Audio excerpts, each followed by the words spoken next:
So day 2 of Navratri, let us continue our contemplation on Navratri. So we discussed last time that Navratri is about Shakti, Prakriti. So there is Purusha and Prakriti, two principles. Purusha doesn't mean male and Prakriti doesn't mean female. Purusha means the one who resides in all beings, consciousness, Shiva. And Prakriti is energy, the Shakti. Shakti is the Shakti and Shiva are the same. Shiva and Shakti. Shiva is Shakti, Shakti is Shiva. So how do you understand this? Think about it like fire.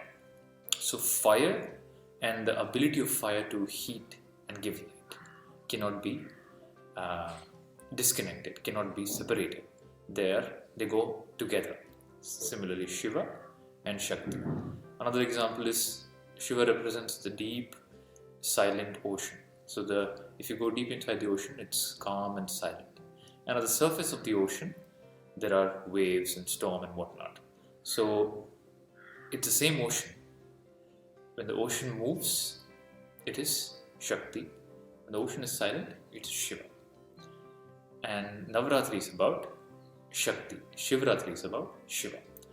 So, and what are these Shaktis? Last time we discussed that this Shakti and these Shaktis operate through us. There are three forms of Shakti that operate through us. One is Kriya Shakti, the ability that which enables us to do various actions, be it from the atomic level, atomic action, or be it actions of the organs, the movement of the breath, the various actions, functioning of the body.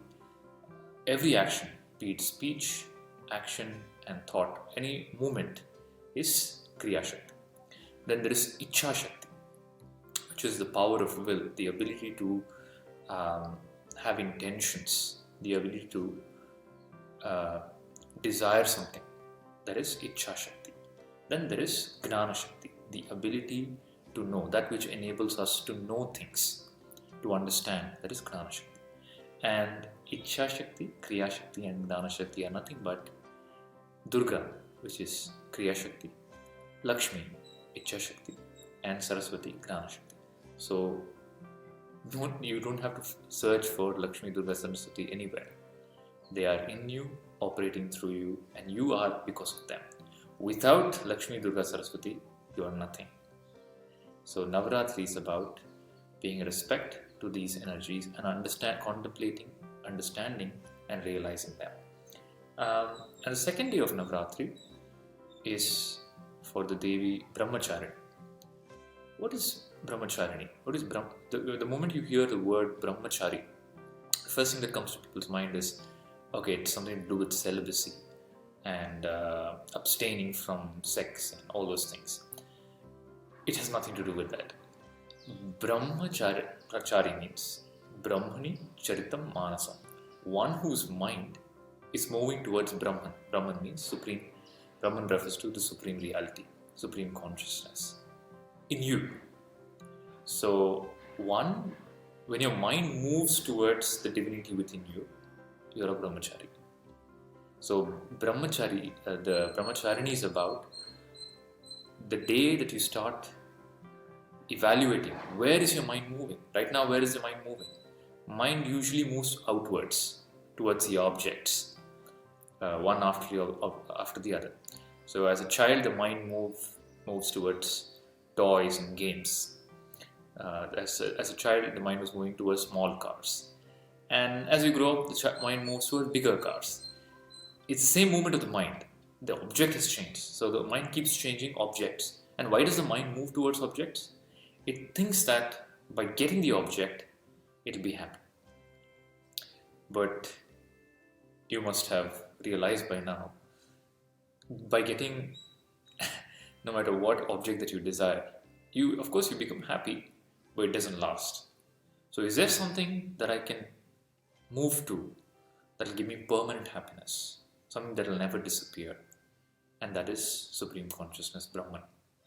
when the mind moves towards your own true self, when the mind moves towards the divinity, to Bhagavan, to Brahman, then the mind finds infinite and permanent happiness, which is called as bliss, Ananda.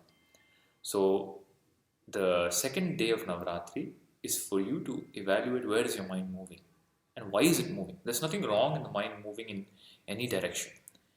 It is just for you to understand, to evaluate and see, is this movement of my mind giving me peace and happiness or suffering to me and to others?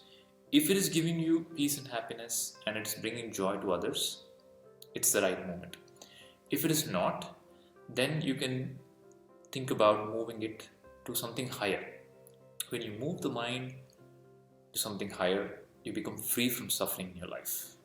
No more do you experience disturbing emotions, depression, anxiety, and all those negative feelings. So you transcend emotions, and the mind becomes more and more tranquil. It's like when your body moves towards, let's say it's cold, and your body moves towards fire, closer to fire, you feel warmer. In the same way,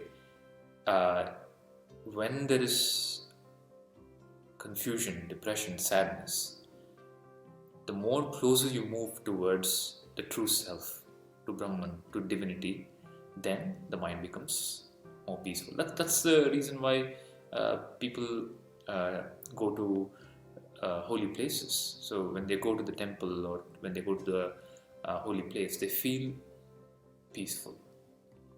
Now your mind effortlessly moves towards Brahman in deep sleep. In the waking state, it moves to objects.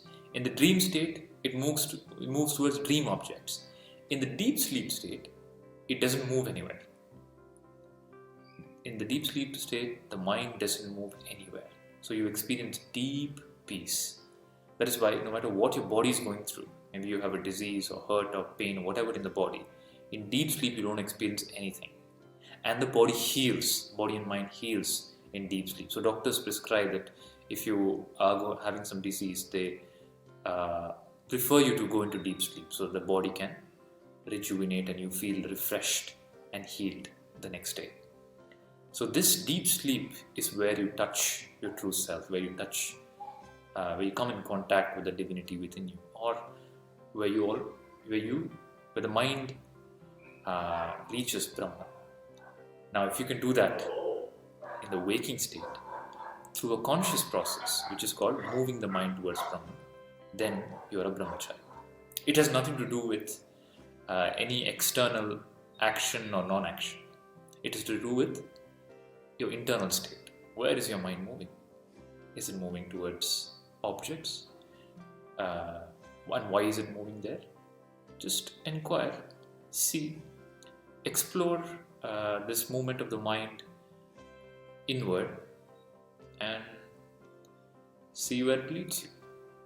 And all the people who have gone on that inward journey, be it Buddha or Sri Ramakrishna Paramahamsa or the great enlightened beings and rishis of this great country Bharata, they all give their testimony. The inward journey will always lead you to infinite and permanent bliss. This is the message of the second day of Navratri, which is associated with Mother Brahmachari. So, seeking the grace and blessing of Mother Brahmacharini to bless all of us with the clarity to go within and discover the divinity within us and find that infinite and permanent bliss.